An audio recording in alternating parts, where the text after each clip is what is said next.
সুবহানাল্লাহ কইবেন না? এজন্য মুরাআতুস সুনান, সুন্নাতগুলো মানার চেষ্টা করেন। সালাতে মনোযোগ বাড়ায় দিবে কে? এজন্য আল্লাহ বললেন ক্বাদ আফলাহাল মুমিনুনাল্লাযীনা হুম ফি সালাতিহিম খাশিউন। সফল হলো তারা ঈমান এনেছে যারা।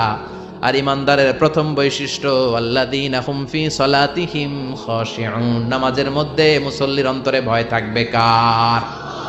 মনে থাকবে? খুশু খুদু, এটার বলে হুজুরুল কলব, অন্তরটারে ধরে রাখতে হবে।